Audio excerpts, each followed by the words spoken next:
कभी कभी जिंदगी हमें इतना तोड़ देती है कि लगता है सब खत्म हो गया है। लेकिन क्या हो अगर उसी टूटे हुए पल में आप खुद को जीतते हुए देखें। यह कहानी है एक ऐसे लड़के की जिसकी आखिरी दौड़ उसे अमर बना गई। राहुल एक छोटे से गांव का सीधा साधा लड़का था, लेकिन उसके सपने आसमान को छूते थे। जहां उसके पास महंगे जूते नहीं थे, वहां उसके इरादे लोहे जैसे मजबूत थे। वह चाहता था कि एक दिन वह भारत के लिए दौड़े, अपने देश का नाम रोशन करे। गांव वाले उसका मजाक उड़ाते, कहते, अबे तू क्या ओलंपिक जाएगा, पहले ठीक से दौड़ना तो सीख। लेकिन राहुल हर सुबह 4 बजे उठकर खेतों में नंगे पांव दौड़ता। उसे किसी की हंसी से फर्क नहीं पड़ता था। उसका सपना था अपनी मां को एक दिन स्टेडियम में देखना, जब वह उसका नाम चीख चीख कर सबको सुनाए। कड़ी मेहनत और जुनून ने उसे जिला स्तर की प्रतियोगिता जिताई। फिर राज्य स्तर की दौड़ में भी उसने खुद को साबित किया। अब बारी थी नेशनल ट्रायल्स की, वो आखिरी पड़ाव जो उसके सपनों को हकीकत बना सकता था। लेकिन किस्मत ने एक करारा झटका दिया। ट्रायल्स से 5 दिन पहले राहुल को एक बाइक ने टक्कर मार दी। उसका घुटना बुरी तरह जख्मी हो गया। डॉक्टर ने साफ कह दिया, कम से कम 3 महीने आराम करो, दौड़ तो छोड़ ही दो। यह सुनते ही राहुल का सपना जैसे टूटकर बिखर गया। वो घर आया और खुद को कमरे में बंद कर लिया। मां ने दरवाजे के बाहर से आवाज दी, अगर तेरा सपना इतना कमजोर था तो तू रोज सुबह 4 बजे क्यों उठता था?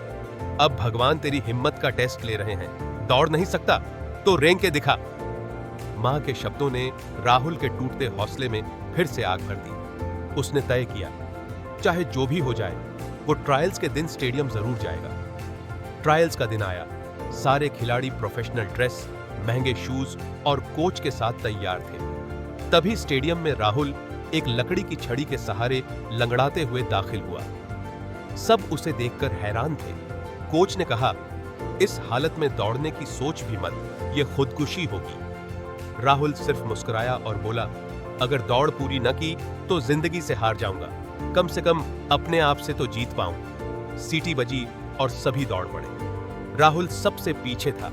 उसका हर कदम दर्द से भरा हुआ था। पांव से खून बह रहा था, शरीर कांप रहा था। कुछ लोग हंसे, कुछ ने वीडियो बनाए, लेकिन राहुल बस एक चीज पर फोकस किए हुए था, फिनिश लाइन। वो गिरता, उठता, रेंगता और आगे बढ़ता रहा। 20 मिनट बाद जब सब धावक दौड़ खत्म कर चुके थे, राहुल अभी भी आधे रास्ते पर था। लेकिन अब स्टेडियम की भीड़ शांत हो गई थी। सबकी नजरें उसी एक लड़के पर थीं जो तकलीफ में था, लेकिन हार मानने को तैयार नहीं था। फिर पूरे स्टेडियम ने खड़े होकर तालियां बजानी शुरू कर दी। हर कोई उस जज्बे को सलाम कर रहा था जो इंसान को इंसान बनाता है। आखिरकार राहुल ने फिनिश लाइन पार कर ली। सबसे आखिर में आया, लेकिन सबसे बड़ी दौड़ जीत ली। मीडिया की हेडलाइन बनी, आखिरी आने वाले ने सबसे बड़ा जज्बा दिखाया। नेशनल कोच ने उसी शाम राहुल को बुलाया और कहा, हम ट्रैक पर स्पीड ढूंढते हैं, लेकिन आज हमें स्पिरिट मिली है। तू भारत के लिए दौड़ेगा। यह कहानी हमें सिखाती है कि असली जीत टाइमिंग या पदक में नहीं होती। असली जीत होती है उस हिम्मत में जो गिरने के बाद भी उठ खड़ी होती है।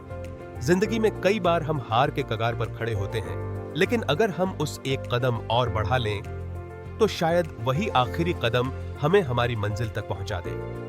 अगर आप भी कभी हार मानने वाले हों तो एक बार इस कहानी को याद करिएगा, क्योंकि जो दौड़ नहीं सकते वो भी जीत सकते हैं, अगर इरादा सच्चा हो।